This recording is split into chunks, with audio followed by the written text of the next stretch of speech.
For 9 years the dream never once let me wake before the fire took her.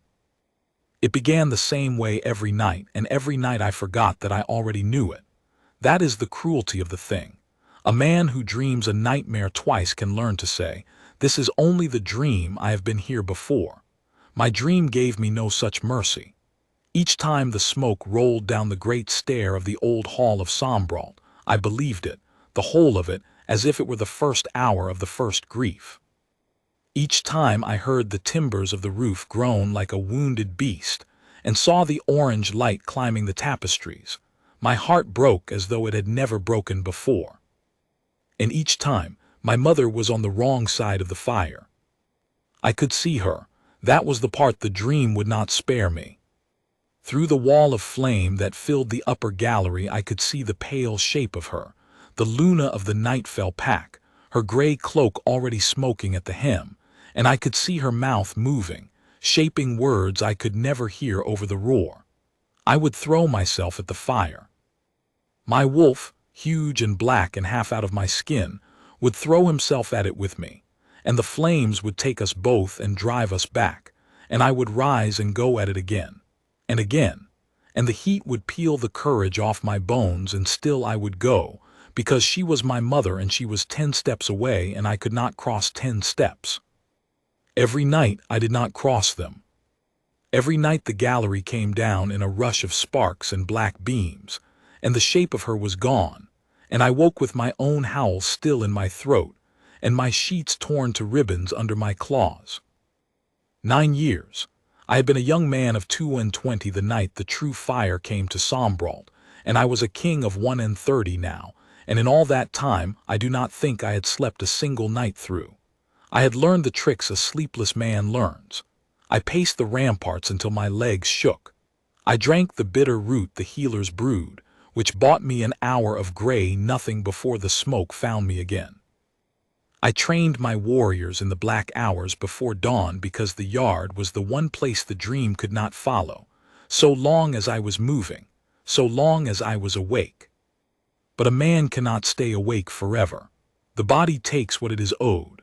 And so I slept in snatches in the wrong places at the wrong hours, and every snatch was the fire, and I came apart a little more with each one, the way a rope frays not all at once but thread by thread by thread. My people saw it. You cannot hide such a thing from a pack. They saw their alpha king grow thin and gray-eyed and quick to anger, saw his hands shake on the council table, saw him flinch from the hearth fire in his own hall like a whipped hound. They did not speak of it to my face. They loved me too well and feared me a little too, for a sleepless wolf is a dangerous wolf, and I had come near more than once to losing the shape of myself in front of them. But they spoke of it among themselves, in the low voices a pack uses for its griefs, and I heard them because a wolf hears everything, even the things he would give his crown not to hear. They said the king was cursed. They said the old Luna's spirit could not rest and would not let her son rest either. They said Sombralt would have no true peace until the king had peace, and the king would never have peace, and so we were all of us, the whole Nightfell pack, living in the long shadow of one man's broken sleep. They were not wrong. I had brought every healer in the north to my hall. I had sent riders to the warm southern packs and the eastern river clans, and they had come, the wise ones and the clever ones and the ones who were only greedy, and each had done what they did. The herb women burned sweet leaf in my chamber until I could not breathe. The bone setters pressed their thumbs to the pulse points behind my ears and hummed the sleeping songs a mother hums to a fretful pup. The moon priests from the high sanctuary came in their silver-gray robes and laid the mark of the moon upon my brow in ash, and told me the dream was a door, and that I must walk through it. And I told them I had tried to walk through it 900 times and the door was made of fire, and they had no answer for that. One seer, an old woman from the Salt Coast with milk-white eyes, held my face in her 2 hands for a long while and then let it go and would take no payment. "There is a thing in your sleep, King of Sombralt," she said, "and it is not a thing I can reach. It is behind a wall you built yourself, and you built it well. Only one who can pass through walls will ever quiet it, and I have known but a handful of such souls in a long life, and they are not made by learning. They are born. I asked her where I might find such a one. She smiled the way the very old smile, as if the question were a child's question. You do not find them, she said. They are found where the sleepless and the dying are, because that is where they are needed, and they go where they are needed the way water goes downhill. Look in the low places of your own house, King. Look where you have not thought to look. You may have walked past her 100 times. I did not understand her then.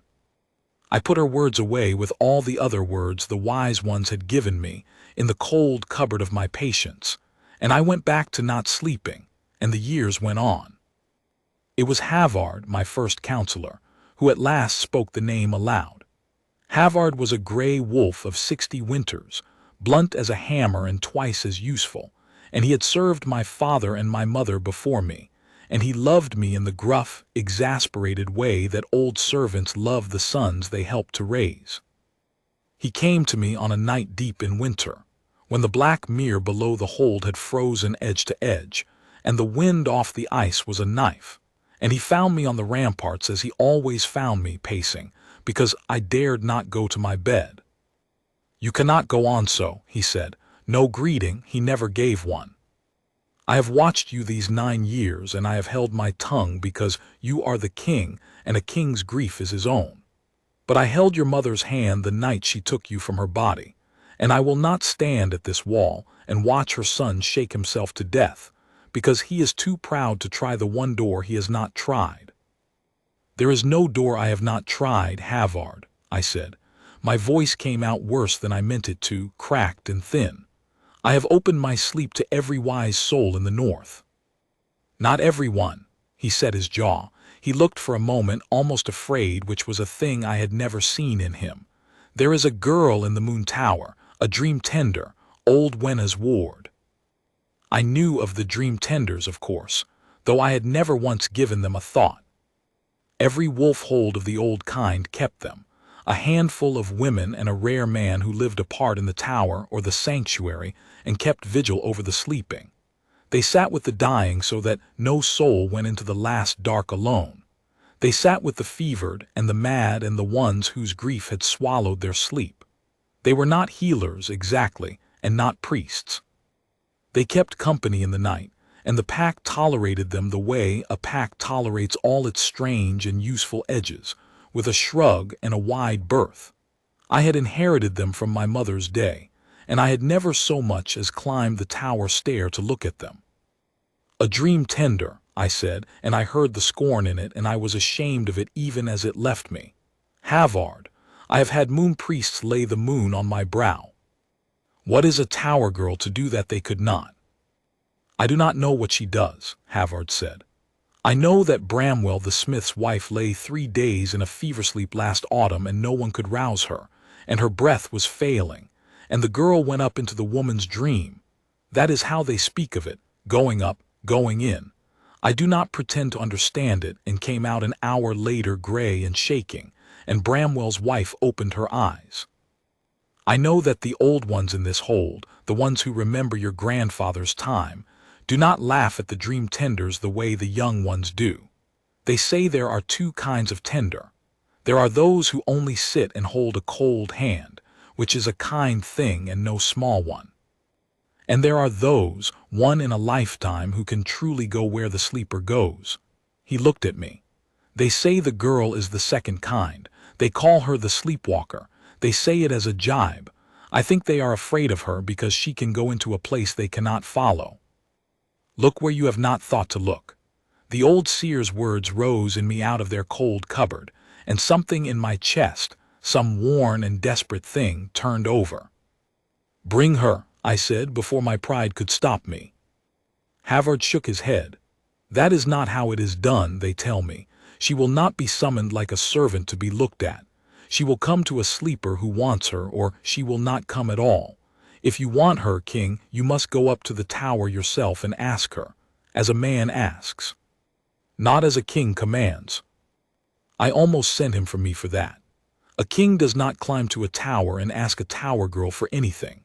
But I was so tired, when as God, I was so tired, and the ice wind was in my bones, and behind my eyes the fire was already beginning to bank itself for the night's burning, and I found that I no longer had the strength to be proud. Then I will go up, I said, now, tonight, before I lose my nerve or my sense.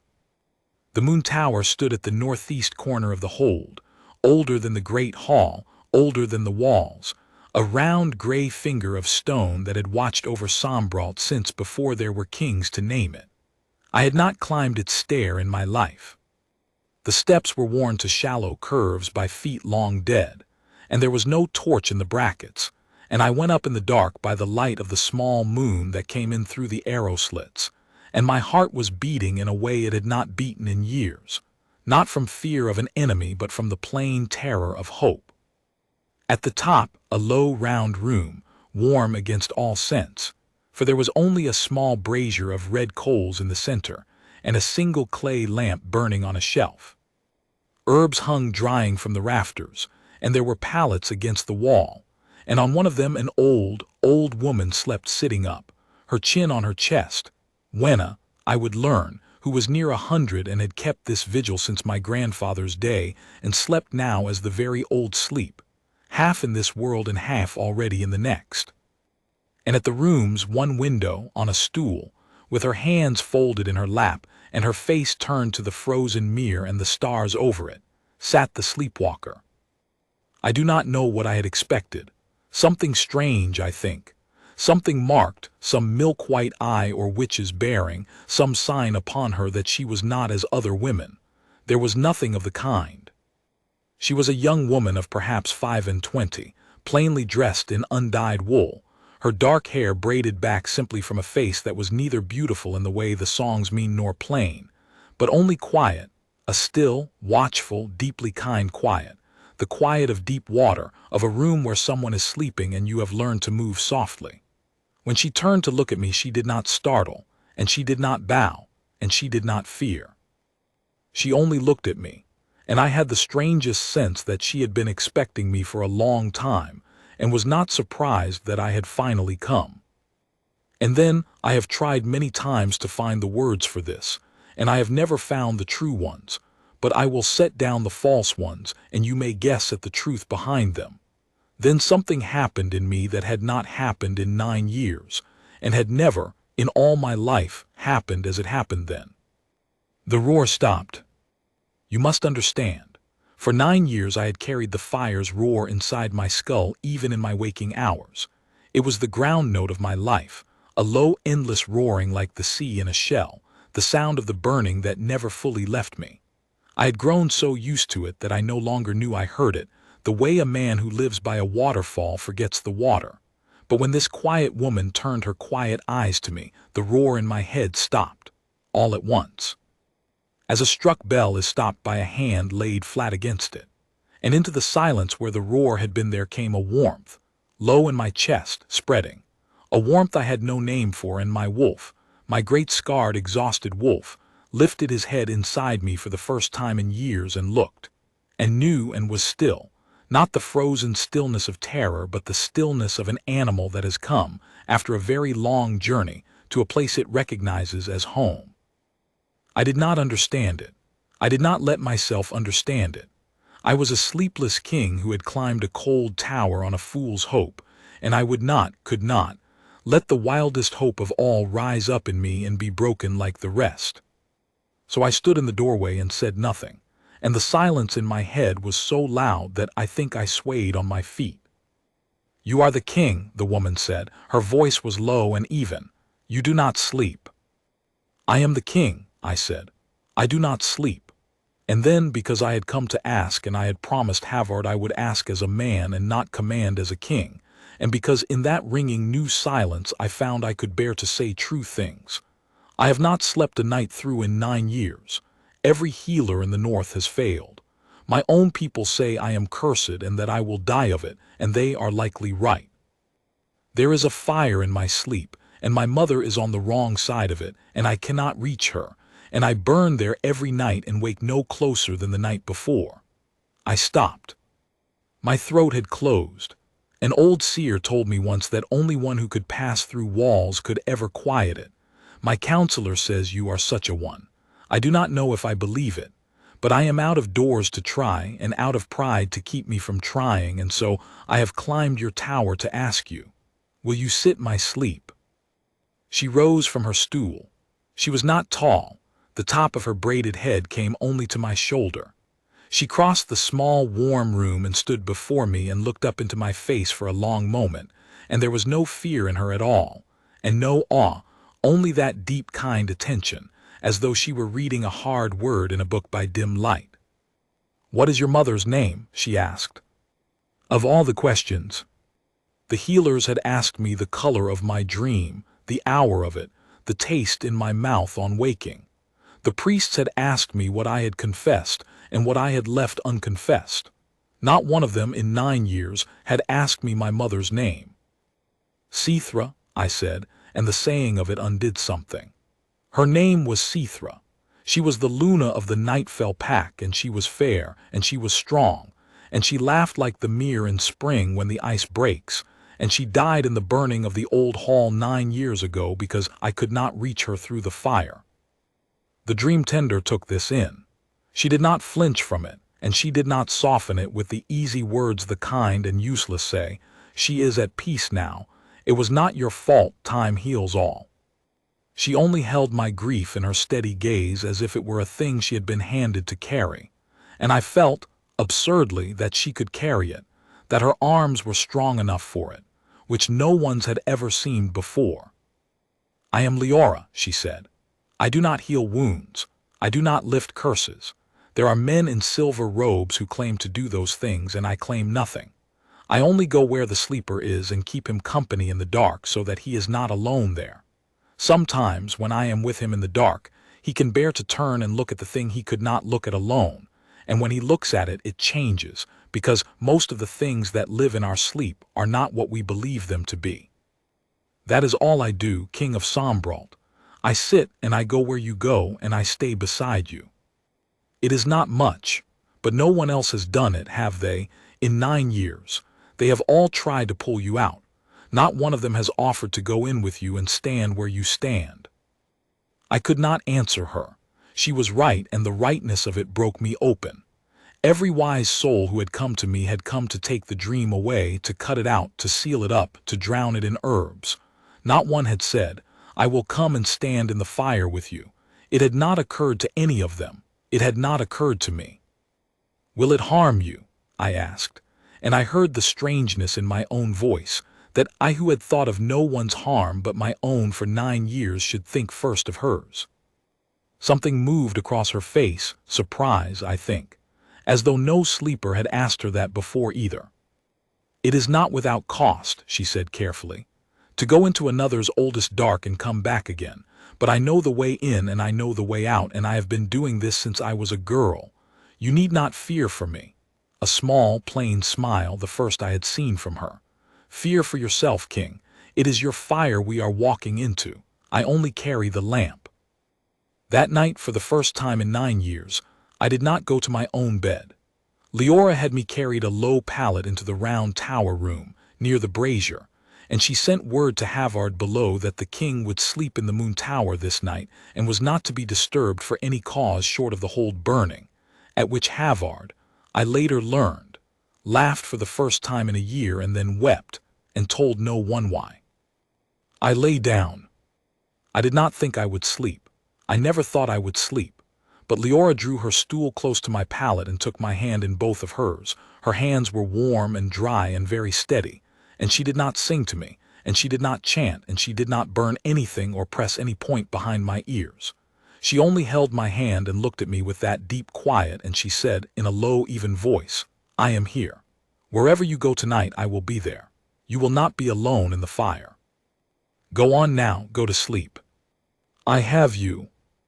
And the warmth spread out from my chest through all my aching body, and the silence where the roar had been was so soft, so kind, that my eyes closed of their own weight, and I who had fought sleep for 9 years as a man fights a rising sea, I went down into it like a stone let go, and I was not afraid. The dream took me the way it always took me. The smoke came rolling down the great stair. The timbers groaned. The orange light climbed the tapestries, and I forgot, as I always forgot, that I had been here 900 times before, and my heart broke fresh, and I lifted my eyes to the upper gallery, and there she was, my mother Sithra, on the wrong side of the fire, her gray cloak smoking, her mouth moving on words I could not hear. And then in the smoke at my side, where in 9 years there had never been anything but my own terror and my own straining wolf, there was a warmth. I turned. She was there. Leora in the fire and the smoke, standing at my shoulder in her plain, undyed wool, as calm as if we stood in a summer field, and the flames did not seem to touch her.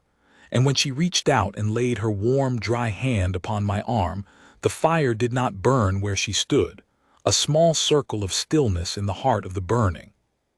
"There you are," she said over the roar, and the roar could not drown her voice. "It is a terrible fire.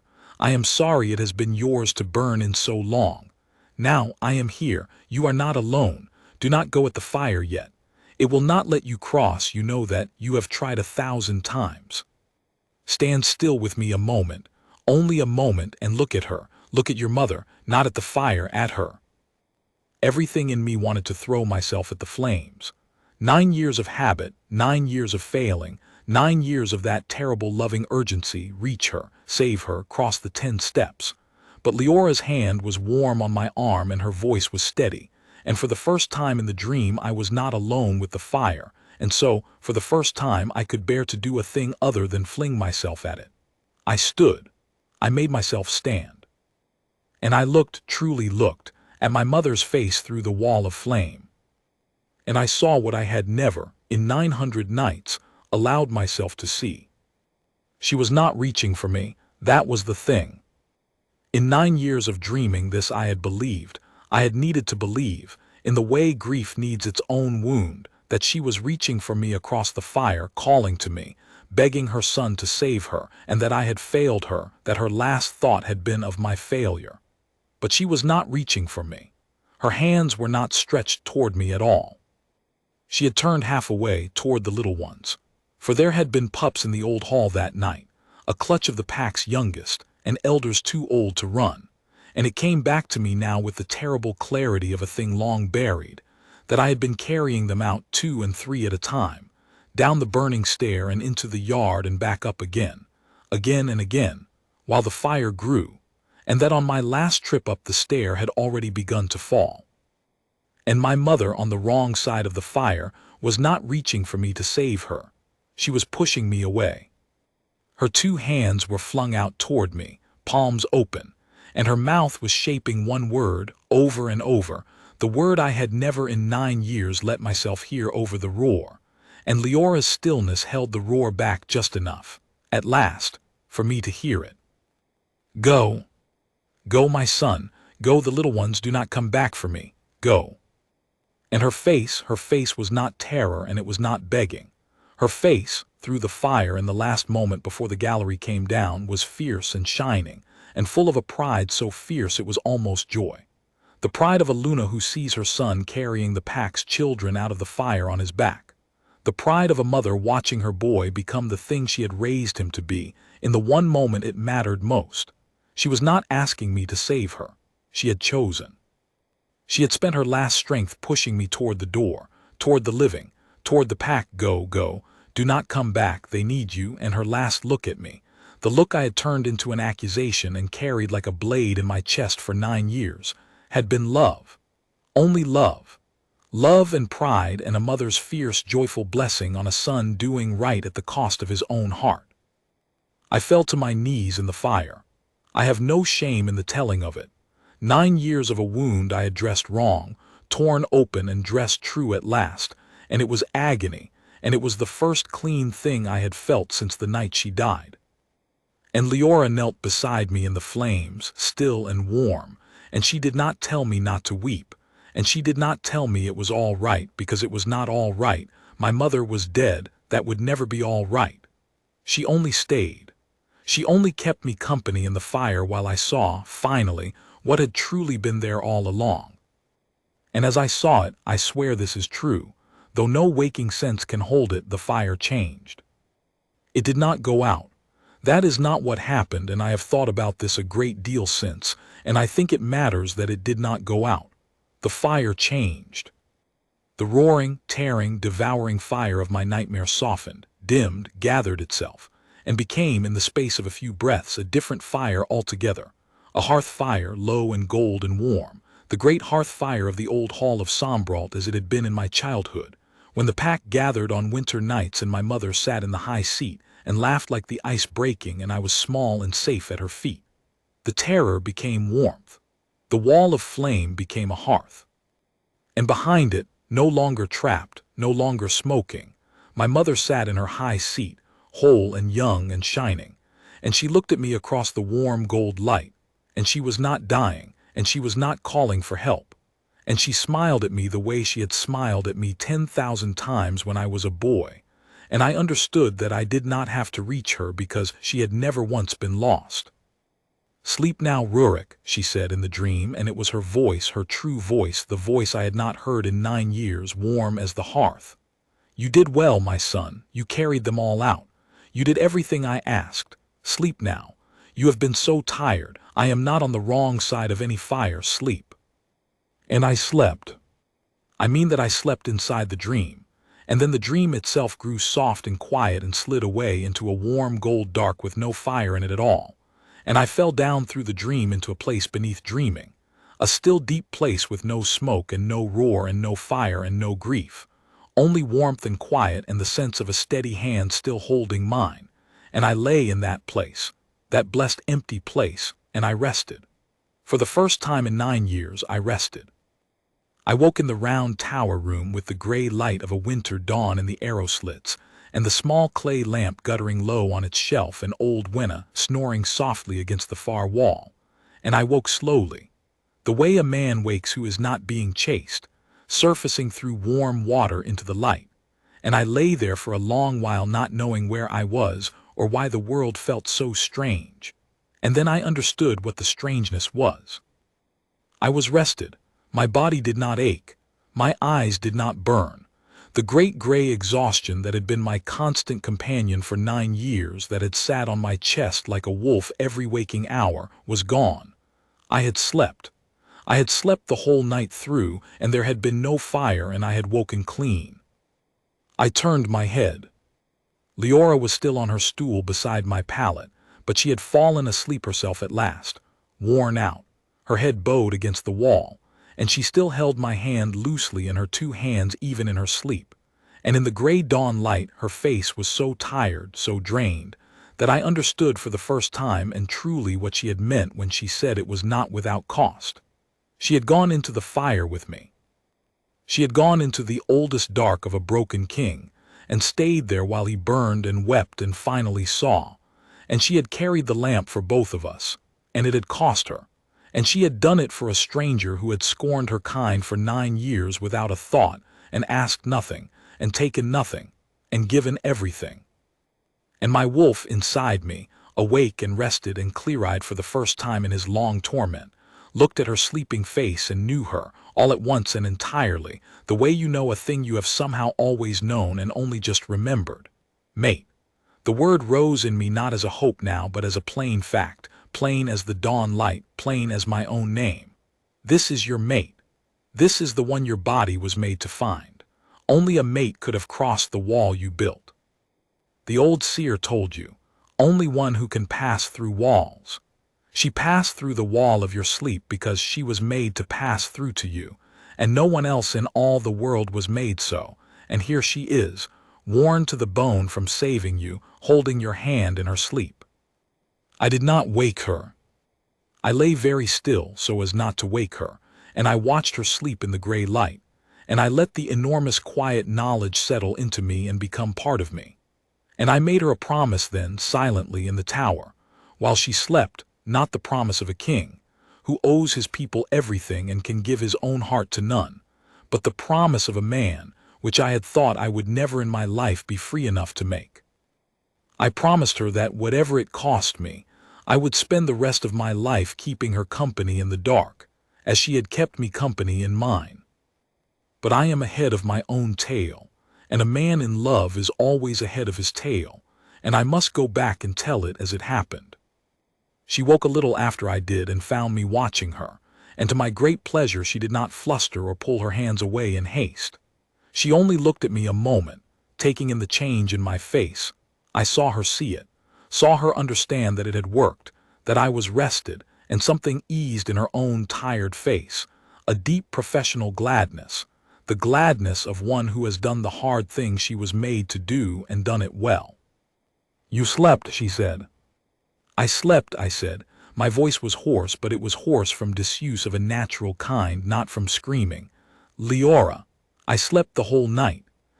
She was not on the wrong side of the fire. She was never on the wrong side of the fire. She told me to go. She was proud of me. I carried the little ones out, and she was proud of me. And I have spent 9 years believing she died, begging me for a rescue I failed to give. And it was never true. It was never once true, and I stopped. There were no words for it that would not sound too large. You gave me my mother back," I said at last. "The true one, not the burning one. I have burned her alive in my head 900 times, and you gave me back the one who laughed like the ice breaking. I do not know how to thank a person for that. There is no coin for it. There is nothing in my treasury that is worth it." "You do not thank me," she said, and she said it gently but firmly, the way she seemed to say everything. "It was already there, King. Everything I showed you was already inside your own sleep. I did not put it there, and I did not make it up. You built the wall between yourself and the truth because the truth was, for a long time, more than you could bear, that she chose to send you away, that her last act was to give you up so you could save the others. That is a very hard truth to hold, harder in some ways than the false one. The false one made you guilty, and guilt is terrible, but guilt at least is simple.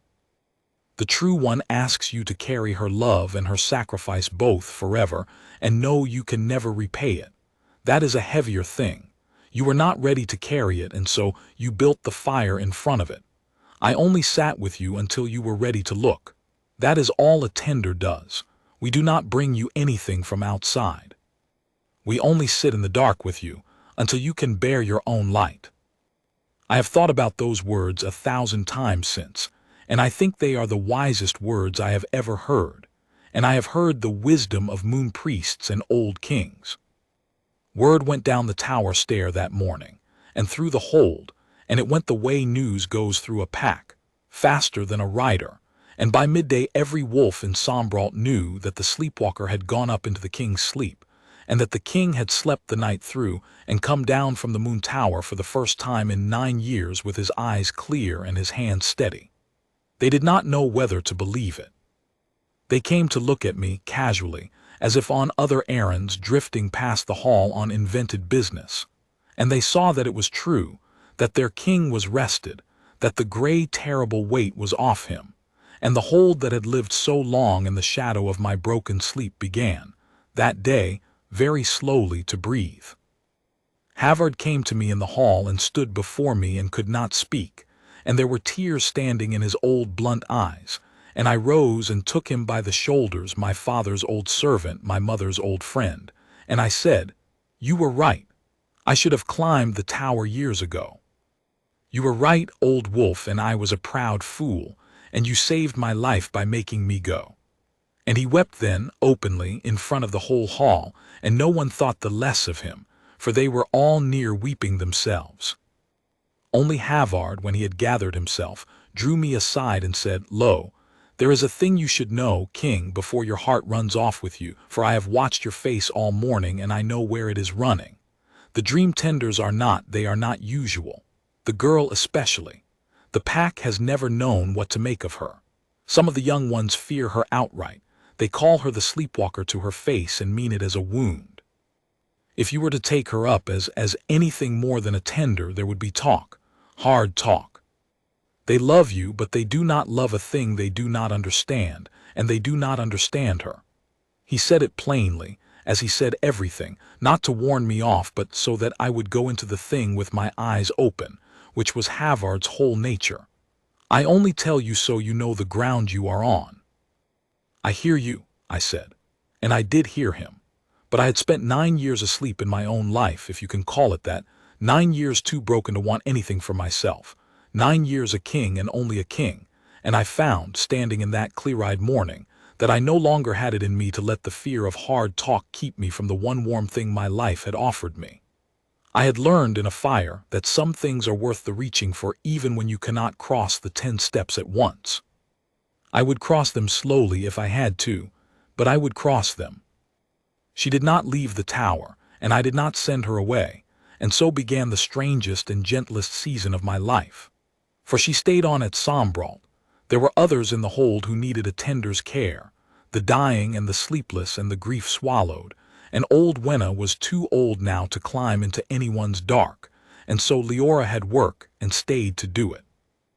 And I, who had never once climbed the tower stair in all my years, climbed it now most evenings, on one pretext, and then, when I had used up the pretexts, on none at all. I told myself at first that I climbed the tower because I feared the fire would come back, and I wanted her near in case it did. And there was truth in that. A man who has been chased 9 years does not trust the quiet at once, and for the first weeks I woke sometimes in the black hours braced for the smoke, and it did not come, and each time it did not come I trusted the quiet a little more. But the fire did not come back. Whatever Leora had done that first night, she had done it whole. The wall was down, the truth was seen, the false fire was out and would not rekindle. I slept, night after night, in my own bed now, deep and clean, and woke rested, and my people watched their king grow strong again and put on flesh and laugh. I had forgotten I could laugh, and they credited it to the moon, or to the passing of the curse, or to their own prayers. And only I knew that I owed every rested night to a quiet woman in an old tower who had walked into my fire and stayed. So it was not fear that kept drawing me up the tower stair. It was her. I climbed the tower to be near her because being near her was the finest thing in my days, and I stopped pretending otherwise sooner than Havard feared and later than my wolf wished. She would be at the window, most often on her stool, watching the mere. Winter loosed its grip, and the ice broke on the black water with a great cracking music, and I thought of my mother, and told Leora so, and she listened. She always listened. That was the thing about her that undid me more even than the miracle of my healed sleep, that she listened the way she tended wholly, without any part of herself held back or wandering, so that when you spoke to Leora you had the strange and heady sense of being, for those moments, the only thing in the world. She had spent a life keeping company in the dark, and she had learned an attention most people never learn, and to be the object of it was like standing in a patch of sun. I learned her slowly that season, the way you learn a wary creature, by sitting still and letting it come to you. She had been born, she told me, in a fishing village on the Salt Coast, the same coast, I realized with a strange turn of the heart, that the milk-eyed seer had come from, and her mother had died bearing her, and she had been raised by the village until they found her out. For she had begun, as a very small child, to go into other people's sleep.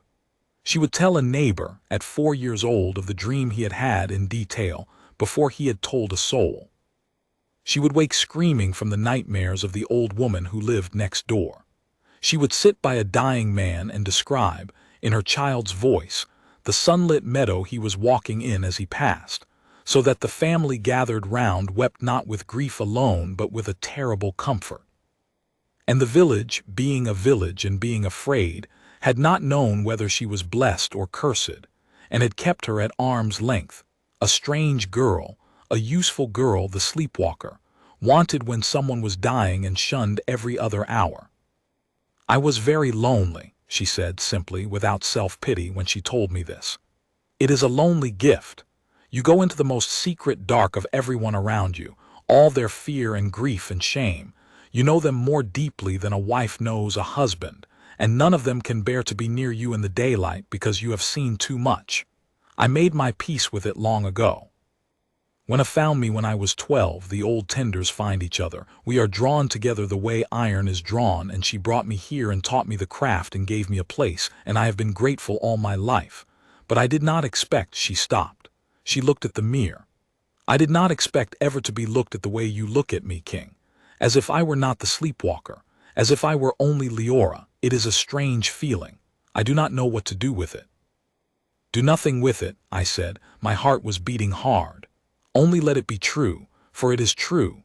I do not look at you and see the sleepwalker. I look at you and see the one who walked into my fire. There is not another soul in all the wide north who would have done what you did or could have. You are not strange to me, Leora. You are the least strange thing in my life. Everything else is strange, the crown, the council, the whole heavy machine of being a king, and you are the one plain true thing in the middle of it. She looked at me for a long moment then, and I saw the wariness in her, the deep old wariness of one who has been wanted only for her use and never for herself, and I saw her wanting to believe me and being afraid to, and I did not press her. I had learned patience in a fire. I let it be. It was the wounded warrior Torin, who at last showed the whole pack what she was. He was one of my young hunters, not yet 20, quick and bright and reckless as the young are, and he took a boar's tusk in the belly on a spring hunt, a deep and wicked wound, and though the healers stitched him and drew the poison as best they could, the fever took him, and he fell into the fever sleep, the deep burning delirium from which the badly wounded often do not return.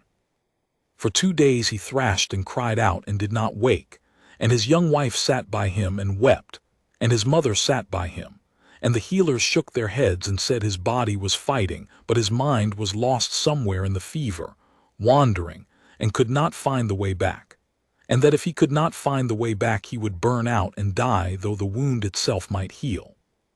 And all the hold looked, without saying it, at the moon tower. Leora went to him. She did not wait to be asked twice, and she did not make a show of it, and she did not warn them, as a lesser soul might have, that she could promise nothing. She only came down from the tower and knelt by the boy's bed and took his burning hand in her cool 2 hands and said to the weeping women, "I will go and find him. Fevers are a hard place to walk, and they are full of false paths, and it may take me some while, and you must not be frightened if I seem to go far away myself. Only keep the room quiet and keep his water cool, and I will bring him back if he can be brought." And then she bowed her head over the boy's hand and went still, so still, and her breathing slowed until it was hardly breathing at all, and she was gone. Her body sat there in the sick room, but she was gone, walking in the fever, and I stood in the doorway with the whole hold pressing behind me, and I understood, watching her go so far away and so willingly into a stranger boy's burning dark, exactly what she meant when she said it was not without cost. She spent herself. Every time she walked, she spent a coin of her own life to buy back someone else's, and she did it freely, again and again, and the pack that called her the sleepwalker had never once thought to wonder what it cost her. She was gone a long time, longer than she had been gone in me, I thought, though I could not be sure. The sun moved across the sick-room floor. The boy grew quieter under her stillness, his thrashing easing, his breath steadying, and his young wife's weeping stilled too as she watched, and the whole hold held its breath. And at last, near 2 hours, Havard reckoned it, Leora drew a long shuddering breath and lifted her head, gray to the lips and shaking, so drained she could not sit up but sagged sideways, and I caught her before she fell, and in the same moment the boy Torin opened his eyes. He opened his eyes and looked at his weeping wife and said, hoarse and wondering, "There was a woman in the fire. There was a woman who came and found me and took my hand and showed me the way out. I was so lost. I could not find the door. She knew the way. Who?" And then he saw Leora, half fainting in my arms, and he knew her, and his young face filled with an awe I will not soon forget. "It was you," he said. "You came and found me. You came all the way into the fire and found me and brought me home." And the whole hold, packed into that room and spilling out the door, all of them, the ones who had feared her and the ones who had shunned her and the young ones who had called her the sleepwalker as a wound.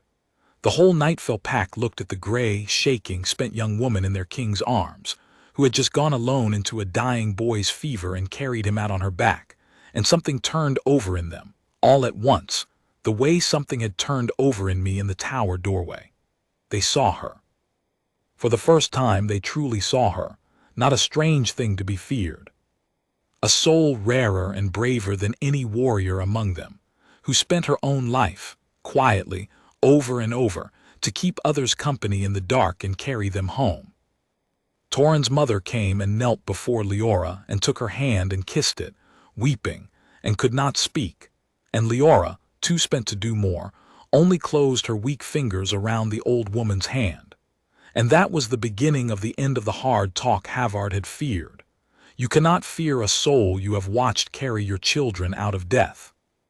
The pack came round to her not because I commanded it, I never commanded it, but because they saw with their own eyes what she was, and what she was could not be feared once it was truly seen.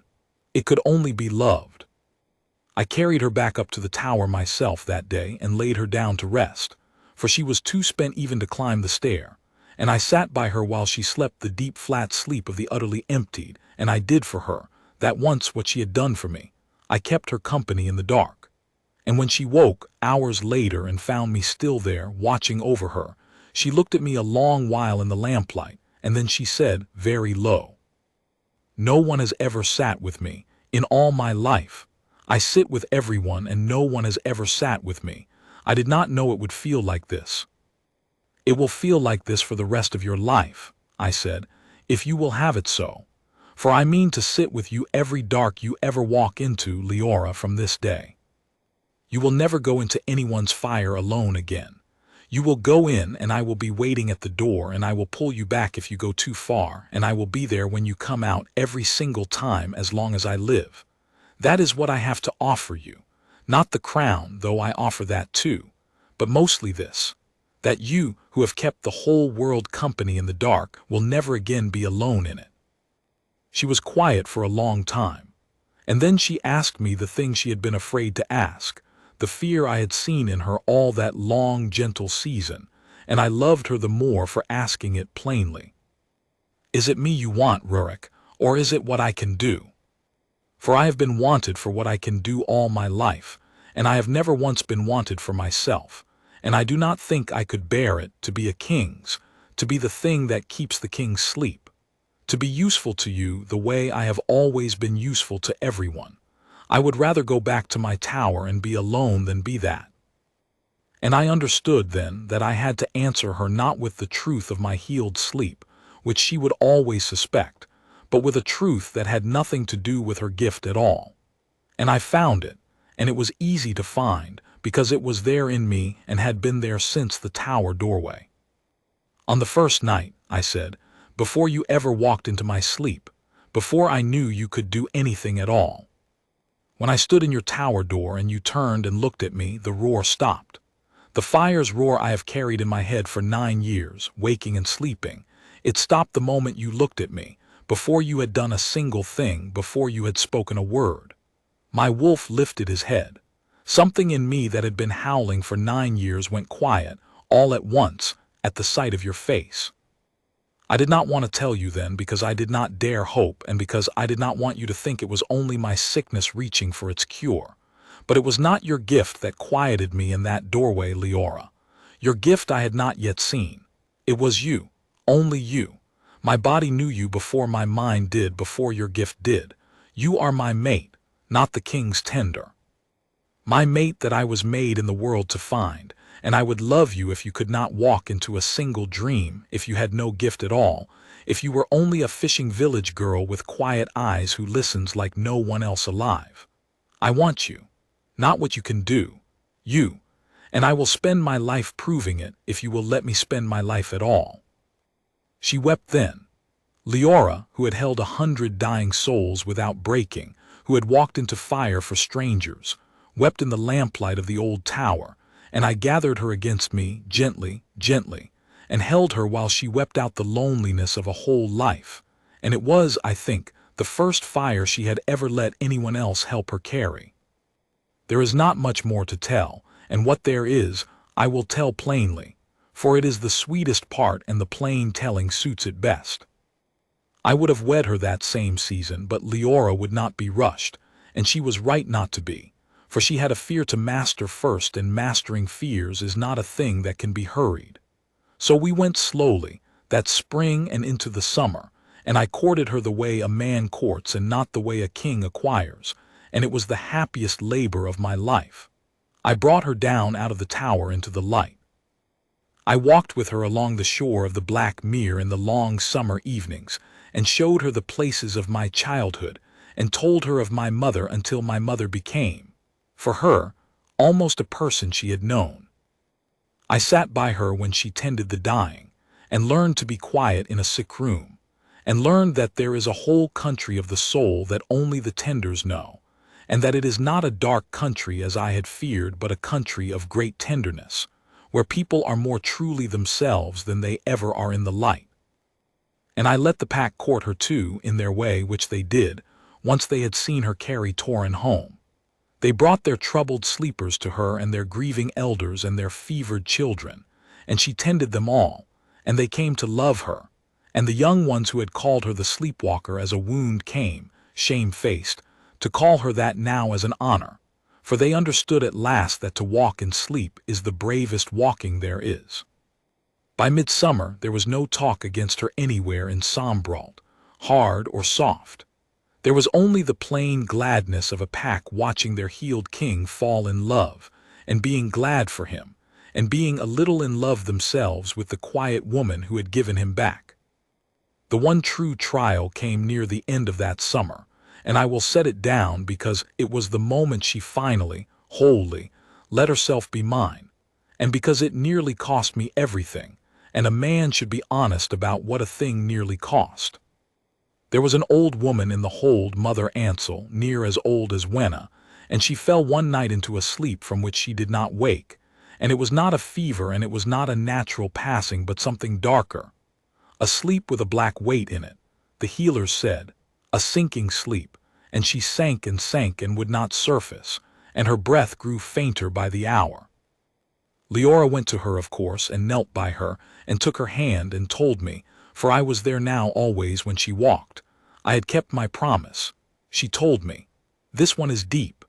This is the deepest dark I have walked in a long while. She is very far down and she does not want to be found. There is an old grief at the bottom of her that has been pulling her down for 60 years, and now, near the end, it has taken her. I must go a long way down after her, farther than I have gone. Rurik," and here she looked at me, and for the first time in all her walking I saw fear in her, real fear. "If I do not come back within, if I stay under too long, you must call me. You are the one who can. You have never done it, but you can. Call me by name, hold to me, do not let me go down with her. Promise me. Do not let me follow her all the way down." I promised, and she bowed her head and went still and went down, down, farther than I had ever seen her go, so far that her body grew cold and her breath so faint I could not find it. And the hours passed, and Mother Ansel's breath grew fainter and fainter, and Leora's with it, and I understood with a rising terror that she had gone down into a dying woman sinking dark, and that the dark was pulling them both, that she was so far down chasing that old grief that she might not find the way back up, that she might, out of the great tender mercy of her, follow that lonely old woman all the way down into death itself, so that the old woman would not go alone. And near the darkest hour of the night, Mother Ansel drew one long breath and let it out and did not draw another, and passed, at peace, and I was glad for her even in my terror, because I could see in Leora's slack face a kind of peace too, the peace of a soul that has been found and accompanied to the door and let go gently. But Leora did not surface. The old woman was gone, and Leora had walked her all the way to the door, and now she was down there alone in the empty dark, with the pull of it still on her, and no one left to walk out beside, and she did not come up. So I did the thing she had made me promise. I took her cold face in my two hands, and I bent close and I called her. I put everything I was into it, everything my mother's death had taught me about love and letting go and holding on, everything 9 years of fire had burned me down to, and I called her by name, and I called her by the name I had not yet dared to call her aloud, and I named the bond between us plainly, in the old way, the way an alpha names his mate when he claims her, which I had held back all summer out of respect for her fear. "Leora," I said into the cold dark of her stillness, Leora, come back. You are not down there to stay. Come back to me.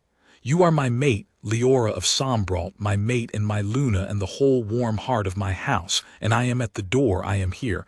I am holding the door open, and I will not close it, and I will not let you go down. You have walked everyone home. Now let me walk you home. Follow my voice up. Follow the bond. I have you. I have you. Come back to me. Come back. And I felt, I will not try to explain it, for I cannot, but I felt it, plain as a hand in mine. I felt her find the bond in the dark. I felt her far down in that sinking place, turn from the pull of the deep toward the warm cord of the bond that ran between us, and take hold of it. And I held my end with everything in me, and I drew her up out of the dark, hand over hand, calling her name the whole way, and her cold face warmed under my hands, and her faint breath deepened.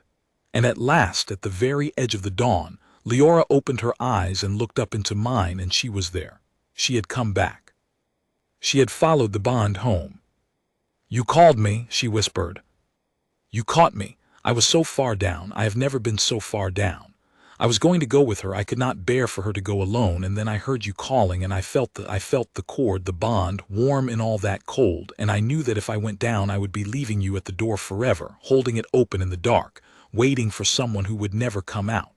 And I could not do that to you. I would do it to no one. But to you I could not, so I came back. She lifted her cold hand and laid it against my face. I came back because of you, because for the first time in my life there was someone at the door, someone waiting for me, someone I could not bear to leave holding the door open alone. Her eyes filled. That is what love is it not? Someone at the door. I have opened the door for the whole world my whole life and never once had anyone at mine. And now I do. And it brought me back from the deepest dark I have ever walked. You brought me back. I wed her a month later, at the turning of the summer into autumn, in the great hall of Sombralt. The new hall, built where the old one burned, which I had never once been able to bear to hold a joyful thing in until now. The whole Nightfell pack came, and the river clans and the northern packs sent their own, and old Wenna was carried down from the tower in a chair to see her ward wed, and she wept and laughed and blessed us in a cracked old voice. And Havard stood as my father's man would have stood, and did not weep this time, but grinned so hard I thought his old face would crack. And I named Leora before them all, not the sleepwalker, never again the sleepwalker, Leora, Luna of the Nightfell pack, Queen of Sombralt, and in a title I made new for her that day, Dream Warden of the North, Keeper of the pack's sleep, the one who walks in the dark so that none of us need walk there alone. And the pack that had feared her lifted their voices and howled for her, a great glad rolling howl off the black water and up into the autumn stars, and she stood in the middle of it, my quiet woman with the deep still eyes, and for once she was not the one keeping company in the dark. For once, the whole warm, bright company was keeping her. We have been wed some years now, and I will tell you the plain end of it, which is the truest part. I sleep every night deep and clean, with no fire in it, and I wake rested, and I had thought that this alone would be miracle enough for one life. But there is a better miracle than that, and it took me a while to understand it. The better miracle is that I no longer sleep alone in the dark, and neither does she. When Leora goes walking now, for she still goes, she will always go. It is what she was made for, and I would not have her be less than she is. She does not go alone. I am at the door every time. I sit by her while her body goes still and her breath goes faint, and I hold to the bond and I wait. And when she has walked some fevered child or sinking elder home, I draw her back up out of the dark and she comes up into my arms, and I am the first thing she sees, every time. She has kept the whole world company in the dark her whole life, and now, at last, someone keeps her. There is one thing more, and then I am done. In the old days when I could not sleep, the dream tenders of the Moon Tower kept a lamp burning through every night, a small clay lamp, always lit, a vigil light for the sleepless king, so that if the king came to the window in the black hours and looked across to the tower he would see the lamp, and know that someone was awake and watching over him, that he was not alone in his long torment. That lamp had burned every night for 9 years. It was old Wenna's lamp, and then it was Leora's, and it burned through my whole long agony. A small stubborn light kept lit for a man who could not rest. On the first night after my wedding, I climbed the tower stair one last time, alone, before I went to my new wife, and I stood in the round, warm room where she had given me back my mother and my sleep and myself, and I looked at the small clay lamp burning on its shelf, as it had burned every night for 9 years, and I understood that it did not need to burn any more. There was no sleepless king to watch over now. The king slept. The king was not afraid of the dark. And so I took up the little lamp, and I carried it to the window that looks over the Black Mere, and I let the night wind come in, and I let it go out. I have never lit it again. It stands still on its shelf, dark, and every so often on a winter night, when I wake for a moment in the deep warm quiet with my wife's steady breath beside me and no fire anywhere in my sleep, I think of that dark unlit lamp in the tower, and I am glad of it, gladder than I have words for. For a lamp kept burning in the dark is a beautiful and a lonely thing, and it means someone is awake who longs to rest. But a lamp let go dark and left dark and never needed again, that is a better thing. That is the thing I never thought my life would hold. That is what it means to sleep at last. That is what she gave me, my quiet Luna, my dream warden, my mate who walked into my fire and stayed. Not a lamp kept burning against the dark. A dark I am no longer afraid of, and a warm hand in it, and no need of any lamp at all.